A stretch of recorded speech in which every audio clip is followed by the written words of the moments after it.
Hello guys, welcome back to my channel. So നമ്മുടെ ഇന്നത്തെ video എന്താണെന്ന് വെച്ചാൽ ഇന്ന് നമ്മൾ വന്നിട്ടുള്ളത് ഇന്റിമേറ്റ് ഏരിയയിലെ ഡാർക്ക്നെസ്സിനെ കുറിച്ച് പറയാൻ വേണ്ടിയിട്ടാണ് കേട്ടോ. കുറേ പേര് എനിക്ക് മെസ്സേജ് ഉണ്ടായിരുന്നു ഇന്റിമേറ്റ് ഏരിയയിലെ ഡാർക്ക്നെസ് മാറാൻ എന്താണ് ചെയ്യാന്ന്. ഞാൻ ആലം സ്റ്റോണിൻ്റെ ഒരു വീഡിയോ ഓൾറെഡി ചെയ്തിട്ടുണ്ടായിരുന്നു. അപ്പോൾ അതിൽ കുറേ പേര് ചോദിച്ചിട്ടുണ്ടായിരുന്നു ഡാർക്ക്നെസ് മാറാൻ വേണ്ടിയിട്ട്, അതായത് നമ്മുടെ ഇന്നർ തൈസിലൊക്കെ ഉണ്ടാകുന്ന ഡാർക്ക്നെസ് മാറാൻ വേണ്ടിയിട്ട് ആലം സ്റ്റോൺ യൂസ് ചെയ്യാൻ പറ്റുമോ എന്നുള്ളത്. അപ്പോൾ അതിൻ്റെയൊക്കെ ഒരു കംപ്ലീറ്റ് ആയിട്ടുള്ള ഒരു വീഡിയോ ആണിത്. അപ്പോൾ നിങ്ങൾ വീഡിയോ ഫസ്റ്റ് ടൈം കാണുന്നുണ്ടെങ്കിൽ നിങ്ങളൊന്ന് ലൈക്ക് ചെയ്യുക, ഷെയർ ചെയ്യുക, സബ്സ്ക്രൈബ് ചെയ്യുക, എന്നിട്ട് നിങ്ങൾ വീഡിയോ കാണാം. അപ്പോൾ നമുക്ക് എന്തായാലും സ്റ്റാർട്ട് ചെയ്യാം. സോ നമ്മൾ ഇന്റിമേറ്റ് ഡാർക്ക്നെസ് എന്തുകൊണ്ടാണ് വരുന്നത് എന്നുള്ളത് ഫസ്റ്റ് നമ്മൾ കണ്ടുപിടിക്കണം. കാരണം അത് ഹോർമോണൽ ചേഞ്ചസ് കൊണ്ടൊക്കെ ഉണ്ടാവാറുണ്ട് കേട്ടോ. സോ അങ്ങനെയൊക്കെ ആണെന്നുണ്ടെങ്കിൽ നമ്മൾ അതിനുള്ള ട്രീറ്റ്മെന്റ് ആദ്യം ചെയ്യണം. എന്നിട്ട് മാത്രമേ നമ്മൾ അതിന്റെ പുറമേ വേറെ എന്തെങ്കിലുമൊക്കെ ട്രീറ്റ്മെന്റ്സ് ഒക്കെ ചെയ്യാൻ പറ്റുള്ളൂ. അല്ലാന്നുണ്ടെങ്കിൽ നിങ്ങൾ എന്തൊക്കെ ചെയ്തിട്ടും അത് എഫക്റ്റീവ് ആയി എന്ന് വരില്ല. സോ ഫസ്റ്റ് നിങ്ങൾക്ക് വല്ല ഹോർമോൺ പ്രോബ്ലംസ് ഉണ്ടോ എന്നൊക്കെ നിങ്ങളൊന്ന് ചെക്ക് ചെയ്യണം. അങ്ങനെയുള്ള ആൾക്കാർക്കൊക്കെ ഈ നെക്കിൻ്റെ ഈ ഏരിയയിൽ, പിന്നെ അണ്ടർ ആംസിൽ, പിന്നെ ഇന്നർ തൈസിലൊക്കെ ഭയങ്കര ഡാർക്കായിട്ട് കാണാറുണ്ട്. സോ അങ്ങനെയുള്ള ആൾക്കാരൊക്കെ ആണെന്നുണ്ടെങ്കിൽ അതിനുള്ള ട്രീറ്റ്മെന്റ് ഫസ്റ്റ് എടുത്ത ശേഷം മാത്രം ബാക്കിയുള്ള സ്കിൻ കെയർ പോലുള്ള കാര്യങ്ങളൊക്കെ ചെയ്യാനായിട്ട് ശ്രദ്ധിക്കും. പിന്നെ ഞാൻ ആലം സ്റ്റോണിന്റെ വീഡിയോ ചെയ്തപ്പോൾ ഞാൻ അതിൽ പറഞ്ഞിട്ടുണ്ടായിരുന്നു, അതിൽ എനിക്ക് അണ്ടർ ആംസിലെ ഡാർക്ക്നെസ് എനിക്ക് കംപ്ലീറ്റ്ലി മാറി എന്നുള്ളത്. സോ അതുകൊണ്ടാന്ന് തോന്നുന്നു ഒരുപാട് പേര് എനിക്ക് മെസ്സേജ് ചോദിച്ചിട്ടുണ്ടായിരുന്നു, നമുക്ക് ഇന്റിമേറ്റ് ഏരിയയിലെ ഡാർക്ക്നെസ് ഒക്കെ ആലം സ്റ്റോൺ യൂസ് ചെയ്താൽ മാറ്റാൻ പറ്റുമോ എന്നുള്ളത്. അണ്ടർ ആംസിലെ ഡാർക്ക്നെസ് മാറി. അത് എൻ്റെ മാത്രം പേഴ്സണൽ ആയിട്ടുള്ള ഒരു എക്സ്പീരിയൻസ് ആണ് കേട്ടോ. അപ്പം ഞാൻ അറിഞ്ഞിടത്തോളം ഒരുപാട് പേർക്ക് ഡാർക്ക്നെസ് മാറുന്നു എന്ന് പറഞ്ഞ് കേട്ടിട്ടുണ്ട്. ആൻഡ് കുറച്ച് പേർക്കൊക്കെ ഇറിറ്റേഷൻസ് വരുന്നുണ്ട് എന്ന് പറയുന്നുണ്ട് കേട്ടോ. സോ ഭയങ്കര സെൻസിറ്റീവ് ആയിട്ടുള്ള സ്കിന്നൊക്കെ ആണെന്നുള്ള ആൾക്കാർക്കാണ് കൂടുതൽ ഇറിറ്റേഷൻസ് ഒക്കെ വരാനുള്ള ചാൻസ് ഉള്ളത്.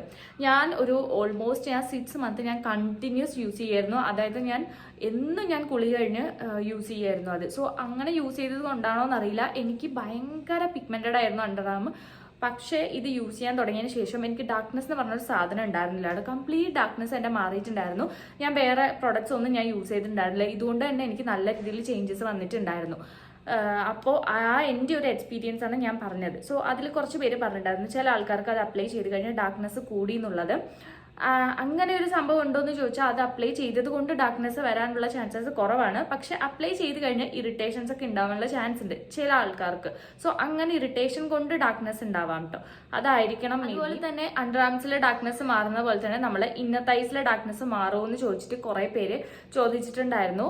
ആലം സ്റ്റോൺ ഒരിക്കലും ഇന്നർ തൈസിലൊന്നും കൊണ്ട് യൂസ് ചെയ്യരുത്. കാരണം നമ്മളുടെ അത്രയും ഇന്റിമേറ്റ് ആയിട്ടുള്ള ഏരിയ ആണത്. സോ അത് അത്രയും സെൻസിറ്റീവ് ആയിട്ടുള്ള ഒരു സ്ഥലം കൂടിയിട്ടാണ്. സോ നമ്മൾ ആലം സ്റ്റോൺ ഒക്കെ കുറച്ചുകൂടെ ഒരു ഹാർഷ് ആയിട്ടുള്ള സംഭവമാണ്. കുറച്ചുകൂടി ഇറിറ്റേഷൻസും ഡ്രൈനെസ്സും ഒക്കെ ഉണ്ടാക്കാനുള്ള ചാൻസസ് ഉണ്ട്. സോ ഇന്നർ തൈസിലൊന്നും കൊണ്ട് യൂസ് ചെയ്യരുത്. മോസ്റ്റ്ലി നിങ്ങൾക്ക് അണ്ടർ ആംസിൽ യൂസ് ചെയ്യാം, ഇറിറ്റേഷൻസ് ഇല്ലെങ്കിൽ മാത്രം. അങ്ങനെയാണെങ്കിൽ ഡാർക്ക്നെസ് ഒക്കെ മാറുള്ളൂ കേട്ടോ. അപ്പൊ ആലം സ്റ്റോൺ അല്ലാതെ നമുക്ക് വേറെ എന്തെങ്കിലും യൂസ് ചെയ്തിട്ട് അണ്ടർ ആംസിലെ ഡാർക്ക്നെസ് മാറ്റാൻ പറ്റുമെന്ന് കുറച്ച് പേര് ചോദിച്ചിട്ടുണ്ടായിരുന്നു. നമുക്ക് നമ്മുടെ ഫേസിൽ നമ്മൾ സ്കിൻ കെയർ ചെയ്യുന്നത് പോലെ തന്നെ അണ്ടർ ആംസിൽ നമുക്ക് ചെയ്യാൻ വേണ്ടി പറ്റും. നമുക്ക് ഗ്ലൈക്കോളിക് ആസിഡ് ഒക്കെ യൂസ് ചെയ്ത് കഴിഞ്ഞാൽ അത്യാവശ്യം നമുക്ക് അണ്ടർ ആംസിലെ ഡാർക്ക്നെസ് കുറയ്ക്കാൻ വേണ്ടി പറ്റും കേട്ടോ. ഗ്ലൈക്കോളിക് ആസിഡ് അല്ലെങ്കിൽ കോജിക് ആസിഡ് സിറംസ് ഒക്കെ ഉണ്ട് അണ്ടർ ആംസിന് വേണ്ടി മാത്രമുള്ളത്. ഫേസിൽ അപ്ലൈ ചെയ്യുന്നതല്ല ഞാൻ പറയുന്നത്, അണ്ടർ ആംസിന് വേണ്ടിയിട്ടുള്ളതുണ്ട്. സോ അതൊക്കെ നിങ്ങൾ അപ്ലൈ ചെയ്യുകയാണെന്നുണ്ടെങ്കിൽ നിങ്ങൾക്ക് ഒരു വിധമൊക്കെ കുറഞ്ഞ് കിട്ടും. കുറച്ച് പ്രോഡക്ട്സ് ഒക്കെ ഞാൻ എന്തായാലും ഡിസ്ക്രിപ്ഷനിൽ ടാഗ് ചെയ്ത് വെക്കാം, നിങ്ങൾക്ക് യൂസ്ഫുൾ ആയിട്ടുള്ളത്. സോ ചെക്ക് ചെയ്തിട്ട് നിങ്ങൾക്ക് പർച്ചേസ് ചെയ്യാം കേട്ടോ. കുറച്ച് നല്ല പ്രോഡക്ട്സ് ഒക്കെ ഞാൻ ടാഗ്. പിന്നെ എന്തുകൊണ്ടാണ് ഡാർക്ക്നെസ് വരുന്നതെന്ന് വെച്ചാൽ നമുക്ക് അവിടെ എയർ കിടക്കാത്തതുകൊണ്ടാണ് വരുന്നത്. നമുക്ക് എയർ സർക്കുലേഷൻ ഇല്ലാത്തത് കൊണ്ടാണ് അവിടെ ഡാർക്ക് ആയിട്ട് കാണുന്നത്. അതായത് നമ്മൾ ക്ലോസ്ഡ് ആയിട്ടുള്ള സാധനങ്ങൾ മാത്രം, ഡ്രസ്സാണെങ്കിലും എല്ലാം നമ്മൾ എപ്പോഴും അവിടെ ക്ലോസ്ഡ് ആണല്ലോ. അപ്പൊ അതുകൊണ്ടാണ് കൂടുതൽ അവിടെ ഡാർക്ക്നെസ് വരുന്നത്. അവിടെ കൂടുതൽ സ്വെറ്റ് ചെയ്യും, അവിടെ കൂടുതലും ഹീറ്റ് ആവും. അതുകൊണ്ടാണ് അവിടെ ഡാർക്ക്നെസ് വരുന്നത് കേട്ടോ. അപ്പോൾ ഇത് കുറയ്ക്കാനായിട്ട് എന്തൊക്കെ ചെയ്യാൻ നോക്കാം. നമ്മൾ ആദ്യം തന്നെ ഇന്നർവെയർസ് എടുക്കുമ്പോൾ നമ്മൾ ഒരുപാട് കാര്യങ്ങൾ ശ്രദ്ധിക്കേണ്ടതുണ്ട്. സോ നിങ്ങൾക്ക് ഇന്നർ തൈസിലൊക്കെ ഡാർക്ക്നെസ് ഉള്ള ആൾക്കാരാണെന്നുണ്ടെങ്കിൽ നിങ്ങൾ മാക്സിമം ഈ ഒരു ടൈപ്പ് ഇന്നർവെയർസ് ഒക്കെ നിങ്ങൾ മാക്സിമം അവോയ്ഡ് ചെയ്യുക. എന്നിട്ട് കുറച്ചുകൂടെ സീംലെസ് ആയിട്ടുള്ളത്, കുറച്ചുകൂടെ ബ്രീത്തബിൾ ആയിട്ടുള്ള ഇന്നർവെയർസ് ഒക്കെ ഉണ്ട്. സോ അത് ഇവിടെ ഞാൻ കൊടുക്കാം. അതുപോലുള്ള ഇന്നർവെയർസ് ഒക്കെ നിങ്ങൾ പർച്ചേസ് ചെയ്യാനായിട്ട് ശ്രദ്ധിക്കുക. കുറച്ച് പ്രൈസി ആയിരിക്കും, പക്ഷെ എന്നാലും നമുക്കത് യൂസ്ഫുൾ ആയിരിക്കും. നമുക്ക് കുറേ കാലമൊക്കെ ലാസ്റ്റ് ചെയ്യും. അത്യാവശ്യം നല്ല ബ്രാൻഡഡ് ഒക്കെ വാങ്ങുകയാണെന്നുണ്ടെങ്കിൽ ഒരുവിധം നല്ല ബ്രാൻഡ്സ് ഒക്കെ ഞാൻ ഡിസ്ക്രിപ്ഷനിൽ ആഡ് ചെയ്യാം കേട്ടോ. അപ്പോൾ ഒന്ന് ചെക്ക് ചെയ്ത് നോക്കിയാൽ മതി. അപ്പോൾ നിങ്ങൾ എപ്പോഴും അതൊക്കെ ഒന്ന് ശ്രദ്ധിക്കും. പിന്നെ അത് മാത്രമല്ല, നമ്മൾ തൈസ് ഉണ്ടല്ലോ, തൈസ് തമ്മിൽ ഇങ്ങനെ ഫ്രിക്ഷൻ വരുമല്ലോ. അങ്ങനെ ഉള്ള ആൾക്കാർക്കും അവിടെ ഡാർക്ക്നെസ് കാണാറുണ്ട് കേട്ടോ. അത് കുറച്ച് വണ്ണമുള്ള ആൾക്കാർക്കാണ് കൂടുതലായിട്ട് അങ്ങനെ വരാറുള്ളത്, അല്ലാത്തവർക്കും വരാറുണ്ട്.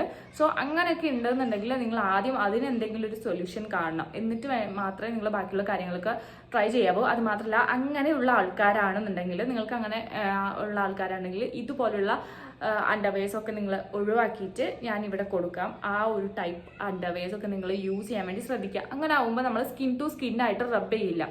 സോ കുറച്ചുകൂടെ ബ്രീത്തബിളും ആയിരിക്കും. അങ്ങനെയൊക്കെ ആണെന്നുണ്ടെങ്കിൽ നിങ്ങൾക്ക് ഓൾമോസ്റ്റ് ഒക്കെ നിങ്ങൾക്ക് അവിടെ ടേക്ക് കെയർ ചെയ്യാൻ വേണ്ടി. പിന്നെ നമ്മൾ എപ്പോഴും അവിടെ മോയിസ്റ്റേർഡ് ആയിട്ട് വെക്കണം. നമ്മൾ എപ്പോഴും വാഷ് ചെയ്ത് കഴിഞ്ഞതിന് ശേഷം അതായത് നമ്മൾ കുളിച്ച് കഴിഞ്ഞതിന് ശേഷം നമ്മൾ എപ്പോഴും ഒരു മൈൽഡ് ആയിട്ടുള്ള ഒരു മോയ്സ്ചറൈസർ എന്തെങ്കിലും അപ്ലൈ ചെയ്യുന്നത് നല്ലതായിരിക്കും. അതുപോലെ തന്നെ നമ്മൾ രാത്രി നൈറ്റ് റൊട്ടീൻ ഞാൻ പറയുകയാണെന്നുണ്ടെങ്കിൽ, നമ്മൾ രാത്രി ഉറങ്ങാൻ പോകുന്നതിൻ്റെ മുമ്പ് നമ്മൾ വാഷ് ചെയ്ത് കഴിഞ്ഞിട്ട് നമ്മൾ എപ്പോഴും മൈൽഡ് ആയിട്ടുള്ള എന്തെങ്കിലും ഒരു മോയ്സ്ചറൈസർ, ഞാൻ പറയുകയാണെന്നുണ്ടെങ്കിൽ എനിക്ക് ഏറ്റവും ബെസ്റ്റ് ആയിട്ടുള്ള തോന്നിയിട്ടുള്ളത് ഗ്ലിസറിൻ ആണ് കേട്ടോ. Glycerin, rose water, vitamin E, ഇത് മൂന്നും കൂടി നിങ്ങൾക്ക് മിക്സ് ചെയ്യാം. ഈവൻ നിങ്ങൾക്ക് അലോവേര ജെല്ലിൽ മിക്സ് ചെയ്യാം, എന്നിട്ട് നിങ്ങൾക്ക് അപ്ലൈ ചെയ്യാം കേട്ടോ. അത് നമുക്ക് മോർണിംഗ് ചെയ്താലും കുഴപ്പമില്ല, നൈറ്റ് ചെയ്താലും കുഴപ്പമില്ല. ഞാൻ കൂടുതലും നൈറ്റാണ് ചെയ്യാറുള്ളത്. സോ അങ്ങനെ നമ്മൾ എപ്പോഴും അത് ഭയങ്കര മോയ്സ്ചേർഡായി വെക്കുമ്പോൾ നമുക്ക് കുറേയൊക്കെ ഡാർക്ക്നെസ് ഫെയ്ഡായി പൊക്കോളും. പിന്നെ അത് മാത്രമല്ല, ഏറ്റവും ബെസ്റ്റ് ആയിട്ടുള്ള സാധനമാണ് കോക്കനട്ട് ഓയിൽ. പല ആൾക്കാർക്കും അറിയാത്തൊരു കാര്യമാണത്. നമ്മളുടെ ഫേസിലാണെങ്കിലും ബോഡിയിലാണെങ്കിലും നമുക്ക് ടാനും എല്ലാം നമുക്ക് റിമൂവ് ചെയ്യാൻ പറ്റിയ ഒരു ബെസ്റ്റ് സാധനം. ഓക്കെ, അപ്പോൾ കോക്കനട്ട് ഓയിലിന് കുറേ ബെനിഫിറ്റ്സ് ഉണ്ട്, പക്ഷെ പല ആൾക്കാർക്കും അറിയില്ല കേട്ടോ. കുറേ പേരൊക്കെ വിചാരം ഫേസിൽ അപ്ലൈ ചെയ്ത കുരു വരുമെന്നാണ്. ഓയിലി സ്കിന്നും സെൻസിറ്റീവ് സ്കിന്നുള്ള ആൾക്കാരൊക്കെ ആണെങ്കിൽ മേ ബി ചാൻസ് ഉണ്ട്. അല്ലാത്ത ആൾക്കാർക്ക് ഉറപ്പായിട്ടും യൂസ് ചെയ്യാൻ വേണ്ടി പറ്റുള്ളൂ. നമ്മുടെ ഫേസിലുണ്ടാവുന്ന ഓൾമോസ്റ്റ് സ്കിൻ പ്രോബ്ലംസും നമുക്ക് ഇല്ലാതാക്കാൻ വേണ്ടി പറ്റും. അതായത് നമ്മൾ കുളിക്കുന്നതിന് മുമ്പ് ഒന്ന് അപ്ലൈ ചെയ്ത് കഴിഞ്ഞിട്ട് ഒന്ന് മസാജ് ചെയ്തിട്ട് നമ്മൾ കുളിക്കുകയാണെന്നുണ്ടെങ്കിൽ നമുക്ക് ഡെഡ് സ്കിൻസ് എല്ലാം റിമൂവ് ആയി പോകും. നിങ്ങളൊരു 1 വീക്കൊക്കെ ട്രൈ ചെയ്യുമ്പോൾ തന്നെ നിങ്ങൾക്ക് ഡിഫറൻസ് മനസ്സിലാവും കേട്ടോ. വൈറ്റ് ഹെഡ്, ബ്ലാക്ക് ഹെഡ് പോലുള്ള സംഭവങ്ങളൊക്കെ താനേ റിമൂവ് ആയി പോകുന്നത് നിങ്ങൾക്ക് കാണാൻ വേണ്ടി പറ്റും.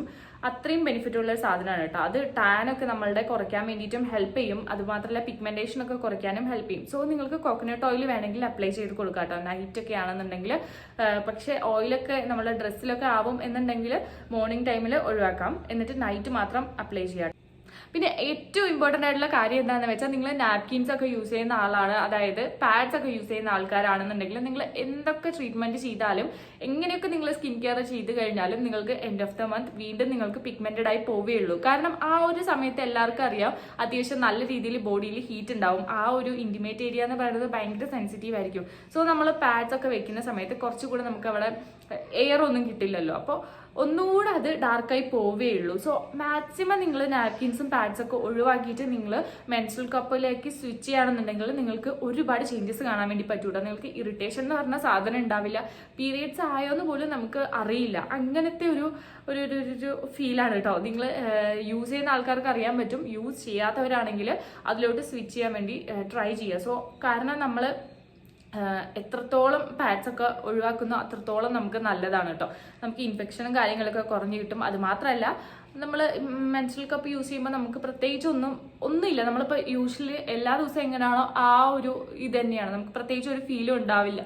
അപ്പോൾ നമുക്ക് അവിടെ കുറച്ചുകൂടെ എയർ കിട്ടുന്നതുകൊണ്ട് തന്നെ നമുക്ക് ഡാർക്ക്നെസ് ഒക്കെ അത്യാവശ്യം നല്ല രീതിയിൽ തന്നെ കുറഞ്ഞു. ടീനേജേഴ്സ് ഒക്കെ ആയിട്ടുള്ള ആൾക്കാരാണെന്നുണ്ടെങ്കിൽ നിങ്ങൾ തുടക്കത്തിൽ തന്നെ നിങ്ങൾ നാപ്കിനിലോ എല്ലാം മാറ്റി മെൻസ്ട്രൽ കപ്പിലോട്ട് സ്വിച്ച് ചെയ്യുകയാണെന്നുണ്ടെങ്കിൽ തന്നെ നിങ്ങൾക്ക് ഒരുവിധം നിങ്ങൾക്ക് പിഗ്മെന്റേഷനൊക്കെ വരാതെ നിങ്ങൾക്ക് നോക്കാൻ വേണ്ടി പറ്റും.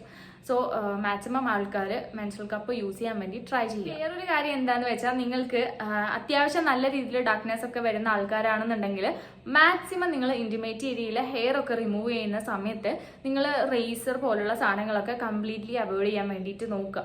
റേസർ, പിന്നെ വാക്സിങ്, ചില ആൾക്കാർ വാക്സിങ് ചെയ്യാറുണ്ട്. സോ വാക്സിങ് ഒക്കെ നിങ്ങൾ കംപ്ലീറ്റ്ലി അവോയ്ഡ് ചെയ്യുക. കാരണം ഈവൻ നമ്മൾ അത്രത്തോളം നമ്മുടെ സ്കിൻ ഇറിറ്റേറ്റ് ആയി പോവുകയുള്ളൂ. അതൊക്കെ ചെയ്യുമ്പോൾ ഒന്നുകൂടെ ഹാർഷായി പോവുകയുള്ളൂ. സോ അഗെയിൻ ആൻഡ് അഗെയിൻ പിന്നെയും പിഗ്മെന്റേഷൻ കൂടാനുള്ള ചാൻസസ് ഉണ്ട്. സോ മാക്സിമം നിങ്ങൾ ഷേവിങ്, വാക്സിങ് പോലുള്ള കാര്യങ്ങളൊക്കെ അവോയ്ഡ് ചെയ്യുക. നിങ്ങൾക്ക് പറ്റുകയാണെന്നുണ്ടെങ്കിൽ കുറച്ച് പൈസ നിങ്ങൾക്ക് ഇൻവെസ്റ്റ് ചെയ്യാൻ പറ്റും എന്നുണ്ടെങ്കിൽ ലേസർ പോലുള്ള സംഭവങ്ങളൊക്കെ ചെയ്യാം. കാരണം ഒരു വട്ടം ചെയ്താൽ മതി, പിന്നെ നമുക്ക് എപ്പോഴും അതേപ്പറ്റി വറി ചെയ്യേണ്ട ആവശ്യമില്ല. അല്ല എന്നുണ്ടെങ്കിൽ ലേസർ ട്രീറ്റ്മെന്റ് ഒക്കെ അഫോർഡ് ചെയ്യാൻ പറ്റാത്ത ആൾക്കാരാണെന്നുണ്ടെങ്കിൽ നിങ്ങൾ ട്രിമ്മേഴ്സ് ഒക്കെ യൂസ് ചെയ്യുക കേട്ടോ. ട്രിമ്മേഴ്സ് യൂസ് ചെയ്തിട്ട് നിങ്ങൾ ഹെയർ റിമൂവ് ചെയ്യാൻ വേണ്ടി നോക്കുക. പിന്നെ നമുക്ക് അണ്ടർ ആംസ് ഒക്കെ ആണെന്നുണ്ടെങ്കിൽ ട്രിമ്മേഴ്സ് ഒക്കെ യൂസ് ചെയ്ത് കഴിഞ്ഞാലും അവിടെ ഉണ്ടാവും, എല്ലാവർക്കും അറിയാലോ. സോ കംപ്ലീറ്റ്ലി ക്ലീൻ ആയിട്ടൊന്നും പോവില്ല. സോ അങ്ങനെയുള്ള ടൈമിലൊക്കെ നിങ്ങൾക്ക് വേണമെങ്കിൽ റേസേഴ്സ് യൂസ് ചെയ്യാം. പക്ഷെ നിങ്ങൾ ജെൻസ് ഒക്കെ യൂസ് ചെയ്യുന്ന ടൈപ്പ് ഓഫ് റേസേഴ്സ് യൂസ് ചെയ്യാതെ കുറച്ചുകൂടെ ഞാൻ ഇവിടെ കൊടുക്കാം കേട്ടോ, 2-3 പ്രോഡക്റ്റ്സ് ഒക്കെ കൊടുക്കാം. സോ ആ ഒരു ടൈപ്പ് ഓഫ് റേസർ ഒക്കെ യൂസ് ചെയ്യുകയാണെന്നുണ്ടെങ്കിൽ നിങ്ങൾക്ക് മാക്സിമം നിങ്ങൾക്ക് ഇറിറ്റേഷൻസ് ഒക്കെ കുറയ്ക്കാൻ വേണ്ടി പറ്റും. അത് മാത്രമല്ല, നമ്മൾ റേസേഴ്സ് ഒക്കെ യൂസ് ചെയ്ത് കഴിഞ്ഞ ഉടനെ തന്നെ ഒരു ഐസ് മസാജ് കൊടുക്കുന്നത് നല്ലതായിരിക്കും കേട്ടോ. നമുക്കിങ്ങനെ ചെറിയ ബംസ് ഒക്കെ വരുന്ന ആൾക്കാരുണ്ട്. സോ അതൊക്കെ വരാതിരിക്കാൻ വേണ്ടിയിട്ട് നമുക്ക് ഹെൽപ്പ് ചെയ്യും. ആൻഡ് പിന്നെ വേറൊരു കാര്യം എന്താണെന്ന് വെച്ചാൽ, നമ്മൾ പെർഫ്യൂംസ് ഒക്കെ യൂസ് ചെയ്യുന്ന സമയത്ത് ഒരിക്കലും കൊണ്ട് നിങ്ങൾ അണ്ടർ ആംസിൽ കൊണ്ട് പെർഫ്യൂംസ് യൂസ് ചെയ്യരുത്. അതിപ്പോൾ ബോഡി മിസ്റ്റ് ആണെങ്കിൽ പോലും മാക്സിമം നിങ്ങൾ അണ്ടർ ആംസിലും യൂസ് ചെയ്യുന്നത് നിങ്ങൾ അവോയ്ഡ് ചെയ്യുക കേട്ടോ. കാരണം അതിപ്പോൾ ബോഡി മിസ്റ്റ് ആണെങ്കിൽ പോലും അത് എത്ര നല്ല ബ്രാൻഡ് ആണെങ്കിലും ഓഫ് കോഴ്സ് അത് സ്കിന്നിന് ഇറിറ്റേഷൻ ഉണ്ടാക്കുകയുള്ളൂ. സോ മാക്സിമം നിങ്ങൾ അണ്ടർ ആംസ് പോലുള്ള സ്ഥലങ്ങളിൽ അവോയ്ഡ് ചെയ്യുക. വേണമെങ്കിൽ നിങ്ങൾക്ക് റിസ്റ്റിലോ ഇവിടെയൊക്കെ നിങ്ങൾക്ക് അപ്ലൈ ചെയ്യാം, വലിയ കുഴപ്പമില്ല ബോഡി മിസ്റ്റ് ആണെങ്കിൽ. സോ അല്ലാതെ നമുക്ക് പെർഫ്യൂംസ് ഒക്കെ യൂസ് ചെയ്യുന്ന ആൾക്കാർ എപ്പോഴും ശ്രദ്ധിക്കേണ്ടത് അതാണ്, സ്കിന്നിൽ അപ്ലൈ ചെയ്യേണ്ടതാണോ അതല്ലെങ്കിൽ നമുക്ക് സ്കിന്നിൽ അപ്ലൈ ചെയ്യാൻ ഡ്രസ്സിലൊക്കെ അപ്ലൈ ചെയ്യേണ്ടതാണോ എന്നുള്ളതൊന്ന് ശ്രദ്ധിക്കുക കേട്ടോ. സോ എന്നിട്ട് വേണം, മാക്സിമം ഞാൻ എൻ്റെ ഓൾമോസ്റ്റ് പെർഫ്യൂംസും ഡ്രസ്സിലാണ് അപ്ലൈ ചെയ്യാറുള്ളത്. ബോഡി മിസ്റ്റേക്ക് ആണെങ്കിൽ മാത്രമേ ഞാൻ ബോഡിയിൽ അപ്ലൈ ചെയ്യാറുള്ളൂ.